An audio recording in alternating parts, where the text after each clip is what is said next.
The year was 2024. The books, they were read. The girl, she was ready to talk about them. That's right, we're gonna be talking about books that I read. We're gonna summarize them. You know it's that time of year. You know it's when the fun really starts. As this video is being filmed, I have currently read 56 books. 16 of them were nonfiction reads. Usually I read a little bit more nonfiction. I think last year it was almost half. I don't really know why I kind of fell off the nonfiction train. I just was focused a lot on fiction this year. I didn't really find I was pulled to nonfiction as much this year, but I still read a pretty significant amount. I'm proud of the amount that I read, and I always say this, it doesn't matter how much you read as long as you're reading. As long as you're doing it. There's been 16 books that I have read that have been about people's lives, people's stories, a little bit of ideas of things, just things that are real and raw and truthful. And so we're going to talk about them. I have 5 definite winners on this list, 5 books that I have continued to think about, and I've got like 2 runners up that I'm just going to include because I feel like being a little fun today. So let's talk about them. The first book on this list, and a book that I don't even think was that great. I just couldn't stop thinking about it. And that is the $12 million stuffed shark. There's another line underneath that, and I'll put it up so we can both look at it together. We can both learn that together. This is about kind of the fallacy of the art world, the kind of fraudulent transactions that go on in the art world in producing this very modern art that basically has a priceless price tag on it, and just how people are able to manipulate the system. It's just much more of looking at how they've deviated from actual art to much more of frenzied popularity contests within the art world. I like art. I look at art a lot. I go to a lot of museums. I'm lucky I live in New York City, so I'm able to have access to a lot of art. And some of it I think is a little too fartsy for me, a little too artsy-fartsy. This is gonna annoy me, I'm so sorry. Some of it I think is a little too pretentious. I think a lot of it is very pretentious, and it's very interesting to see the inner workings of this book, to see how much the art houses play in really boosting the popularity and the kind of like luster of their clientele, of these artists, how they've been able to create this essentially like bidding world, create these price tags and these investments that only make sense for a certain percentage of individuals. And it's all about marketing. It's all about really selling yourself. And it's so interesting to see how that whole world developed, and these new age artists came to be so prominent in a world that was really just based on skill, and now it's much more based on concept and being able to market yourself in a way that's radical and makes you stick out. I don't think that this is like the best book ever written, but I think it was just nice to hear these affirming thoughts that we all kind of think about when we go into a museum, like, oh, you can really notice great artwork, and then you look at some of these modern art pieces and you're like, what? Am I the only one seeing this, or are we all together on realizing that this might just be junk? Like, this is a little fraudulent, right? Like, are they pulling one on us? I think they are. I think they're doing something here. Again, needs to be updated. Definitely feels a little bit repetitive at times, but as far as something that stuck out to me throughout the year, this one definitely makes the list, hands down. Number 4, by an author whose work I really love and who I think is a great writer, and I'm so interested to read more about her life. And that is Scholastic Mukasanga, a book of my own. Now, I've talked about Mukasanga quite a bit on this channel. One of my favorite books of all time is Cockroaches by Scholastic Mukasanga. I think she's a great writer, and that book in particular details the Rwandan genocide. A lot of her family members were victims of that, and it was just her firsthand account of having to deal with that, the grievances of being a survivor in that situation. And this book is kind of reclaiming her identity, reclaiming her land, reclaiming her country, and reclaiming the identity of Rwanda in general, as opposed to just being known as this place that was victim to this horrific genocide in 1994. This is her reclaiming every part of that. What I found so beautiful about this, aside from the fact that I'm already a huge fan of hers, she starts this with, "My name is Mukasanga. Mukasanga is my name. It is not my family name. It is not my father's name. It is not my mother's either. In Rwanda, names are not passed down from one generation to the next. The father gives a name to each of his children. Boy or girl, they will bear his name for the rest of their lives and will not pass it down to their children." And she goes into this whole paragraph about the choosing of a name in Rwanda, what a name means, what the singular identity means for you, and how you present yourself for the rest of your life based on that. And this is just very, very brief, right? This is a small little book, but its writing is average size, so it's not like you're squinting trying to figure out what everything says. But again, a small book sometimes is the most powerful instrument to me, because it's just telling a story without feeling the need to over-augment the sentiment of what it's trying to say. And I just love her writing. I've always been a fan of hers. Even removing herself from maybe some of the books that she's most popular for, it's just interesting to hear her story and about her relationship to a country that she no longer lives in, but holds so deeply in her heart. So, loved this. Number 4. Third book. Oh my God. The third book that I want to talk about. This just moved me.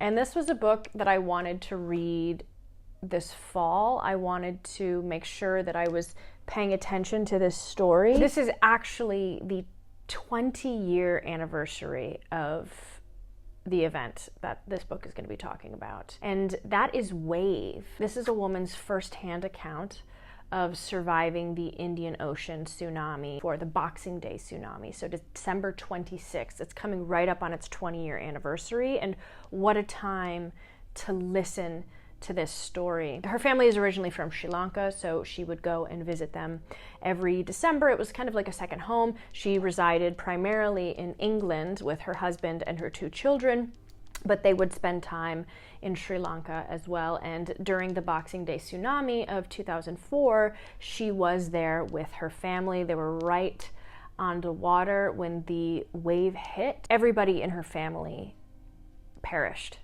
Every single person in her family that was with her that day perished. She was a sole survivor. The book doesn't really spend a lot of time talking about the wave. It doesn't really spend time talking about the actual event that happened. It just kind of opens with that and what were the circumstances surrounding her survival and the death of her loved ones. But it spends a lot of time analyzing somebody going through grief in so many different stages. She lost her parents, she lost her husband, and she lost her 2 sons. And it's just looking at the magnitude of grief that someone can go through, the stages that you feel, and just the anger as well. I think it's a really vivid portrayal of somebody feeling anger of having survived and kind of, why me? Why did this happen? We look at this horrific tragedy and all of, the hundreds of thousands of people that died in 2004,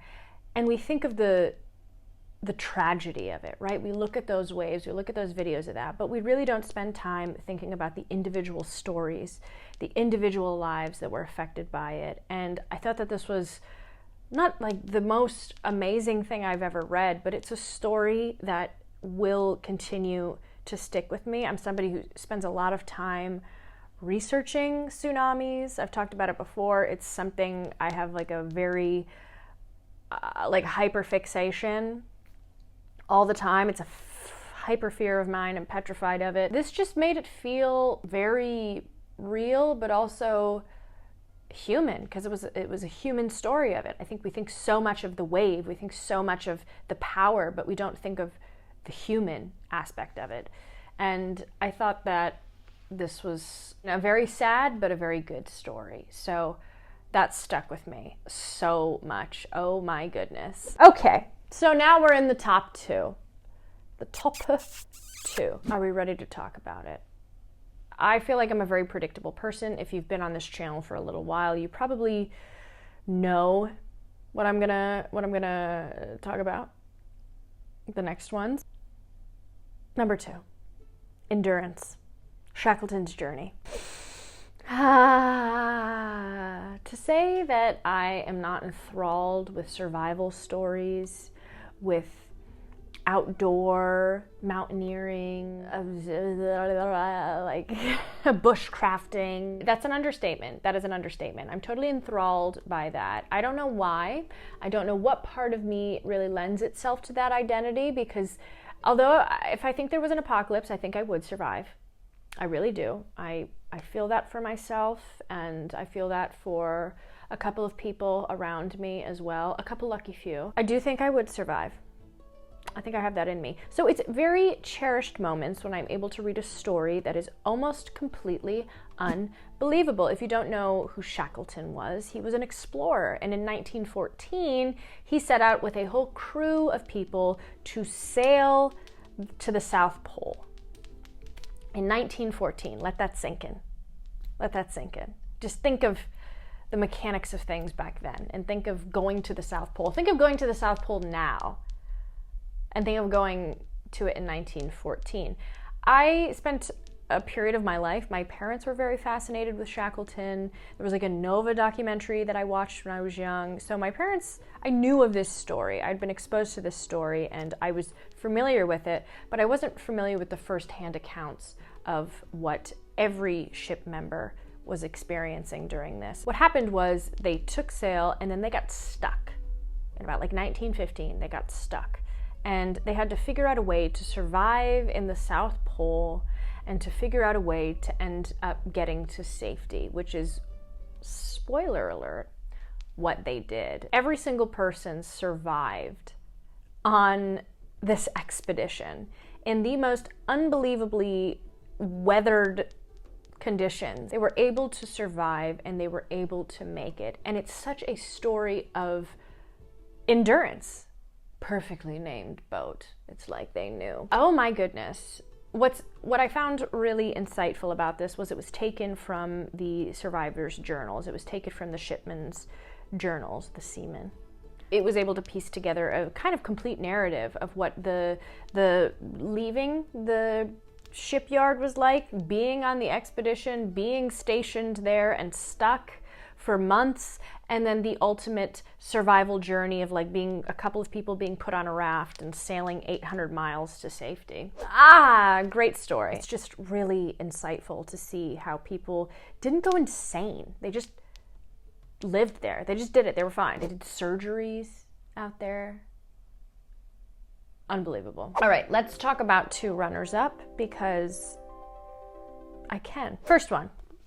Henry and June. I read this for my book club. This, I kind of didn't love it when I was reading it. I felt it took me a little bit longer of a time than normal to read this, but I've since grown to meditate on it. I'd love to read more of Nin's work. It's very erotic work. It's very sexual and sensual and exploring yourself. But I thought she was a very scandalous character, and the way that she wrote about her affair with Henry and her fascination with June, Henry Miller and June Miller, if you're not aware, was kind of exciting to read, just to see somebody crumble, somebody with such an intelligent mind and so many resources, crumble under the flare of love like so many of us do. Kind of fun to see somebody else going through that as well. So not like a love, but I think about this quite often. And then we have James Baldwin, The Fire Next Time. I just finished this for my book club. And while this isn't, again, a favorite book, I think that it's a great introduction into Baldwin as a writer. And so many of these passages were so profound and so just makes you think, wow, yeah. In 1963, to be having such a elongated vision for a future and such a remedial idea about how life could be lived, I liked this. Again, wasn't a favorite, but I think I will stick with this for a long time. So, now we're on to number one. And again, I am a predictable little girl. I'm a predictable little baby. And when I have a favorite author, I'm intensely loyal. And when I say that Travels with Charley by John Steinbeck, a book that I just finished listening to on audiobook, maybe it was the fact that Lieutenant Dan was reading it. Maybe it was the fact that this is about the United States. about John Steinbeck traveling with his favorite dog, Charley. I can't tell you how much I enjoyed this. I've said it a million times before, but if you don't know, I've traveled the country quite a bit. I've been to every single state aside from Alaska, and I have a very cherished worldview of the United States, and I love the places there. I love the people. You meet so many unique people in the United States.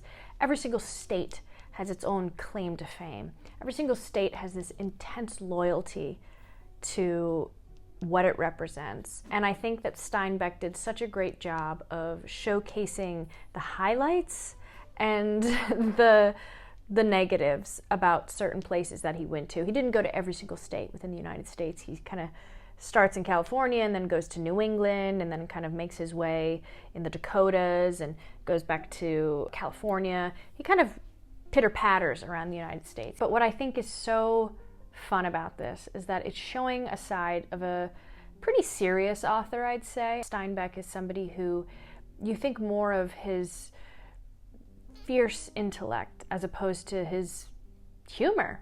He's snarky. He's so funny in this. He's highlighted, he has moments of just pure comedic genius in this. And I think that using America as a backbone to just really expose your funny commentary is something that a lot of people can relate to. I think America is a great brunt of many jokes. We love a joke. Pick on me as an American all that you want. I'll be able to take it and I'll laugh right there with you. I love seeing the landscape of the United States and to see it through my favorite author's eyes. You can't beat it. You cannot beat it. So anyway, guys, that was my top 5 honorable mentions as well. But top 5 nonfiction for this year. Really not a huge nonfiction year for me. I'm gonna make a whole video talking about every single book that I read. So let me know, did you read nonfiction this year? I know it's not everybody's favorite thing, but I love reading nonfiction. So I would love to hear about it. Anyway, you guys are wonderful. You're fabulous.